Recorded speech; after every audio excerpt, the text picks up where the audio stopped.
मां तुलसीदास पहूजा अॼु तव्हांजे लाइ ही किताब खणी आयो आहियां जंहिंजो नालो आहे सिंधियत। सिंधियत ही किताब उन हर शख़्स जे लाइ ज़रूरी आहे जंहिंखे सचे सुख जी तलाश आहे। सिंधियुनि खे विरासत में 3 ॻाल्हियूं मिलियूं। पहिरीं उन्हनि जी सिंधी भाषा, ॿियो सिंधु संस्कृति ऐं टियों सिंधियुनि जी ईष्ट देवता झूलेलाल। सिंधी भाषा जी ख़ासियत इहा आहे कि सिंधी जिते बि वेंदा आहिनि उतां जी भाषा जल्दी सां सिखी वठंदा आहिनि ऐं पोइ उन्हनि जी भाषा में ट्रांसलेट करे उन्हनि सां रिलेशन एस्टेब्लिश कंदा आहिनि, पंहिंजो बिज़नेस वधाईंदा आहिनि ऐं भाईचारो बि वधाईंदा आहिनि। सिंधु संस्कृति 5000 साल अॻु में हिकु विकसित संस्कृति हुई। कोई भी कंट्री, कोई भी देश उन्नति करण जे लाइ उनखे देश जो आइडियल ज़रूरी आहे। तीअं ई काई भी संस्कृति विकसित न थी सघंदी आहे जेसि ताईं उन्हनि खे स्पिरिचुअल बैकग्राउंड कोन्हे। इन जो मतिलबु सिंधु संस्कृति 5000 साल अॻु में जी आहे, उन खां पहिरियों असांखे स्पिरिचुअल बैकग्राउंड मिलियो हुयो। असांजा ऋषि मुनि, असांजा संत असांखे अहिड़ी काई सिख्या ॾिनी आहे जंहिंजो इफेक्ट अॼु ॾींहं ताईं हले पियो थो। इहा संस्कृति छा आहे असांखे डिटेल में कंहिं ॿुधाई कोन्हे, पर हिकिड़ी स्टोरी आहे झूलेलाल जी कथा। हिन कथा में इहा संस्कृति लिखियलु आहे। असांजो कमु आहे त असां इन स्टोरीअ खे डीकोड कयूं, इन जे गहराईअ में वञूं ऐं संस्कृति उजागर करे असांजो सनातन धर्म छा आहे इहो लिखी पढ़ी पोइ असां इन ते अमल कयूं।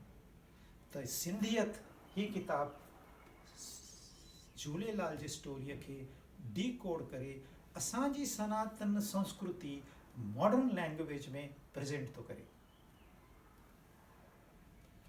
अॼु ॾींहं ताईं सिंधी सक्सेसफुल आहिनि ऐं उहे शुक्रगुज़ार आहिनि पंहिंजे पूर्वजनि जा, पर हाणे टाइम चेंज थी वियो आहे। हाणे सिंधी नौजवाननि जे साम्हूं न, पर कि हर नौजवान जे साम्हूं हिकिड़ो ॿियो ऑप्शन आहे, ॿी संस्कृति आहे, मॉडर्न संस्कृति आहे। चवनि था खाओ पीओ ऐं ऐश कयो। असांजे सनातन धर्म सेखारे थो त डिसिप्लिन लाइफ जियो ऐं हे सेखारे थो इनडिसिप्लिन लाइफ जियो। हिन नए संस्कृतिअ में असांखे इमीडिएट प्लेजर्स त मिलनि था, पर लॉन्ग रेंज में केॾा प्रॉब्लम्स आहिनि। रिलेशनशिप प्रॉब्लम केॾा वधी विया आहिनि, डाइवोर्सिस वधी विया आहिनि, डिज़ीज़िस वधी विया आहिनि।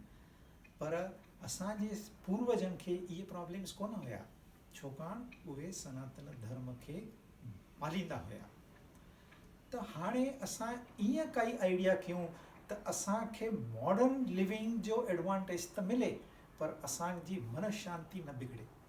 इन करे सिंधियत तव्हांखे गाइडलाइन कंदी। इन में उहे सभु सूत्र ॾिना आहिनि जंहिंजे ज़रिए असां पुराणी संस्कृति मॉडर्न जीवन में जी सघंदासीं। हिन किताब जो अञा हिकिड़ो मक़सदु आहे त सिंधियुनि खे असां हिकु प्लेटफॉर्म ते खणी अचूं।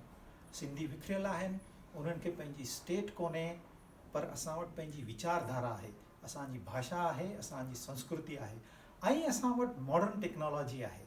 त असां इहे कॉम्बिनेशन करे हिकु प्लेटफॉर्म ते अचूं जंहिंजो प्रोग्राम तव्हांखे पोइ ॿुधायो वेंदो ऐं असां सिंधियत खे वधायूं। त अचो सिंधियत खे वधायूं। वधीक जानकारी जे लाइ तव्हां हिन वेबसाइट ते वञो www.sindhiyat.org SINDHIYAT.org। तव्हां हिन वेबसाइट ते ही किताब बि ऑर्डर करे सघंदव।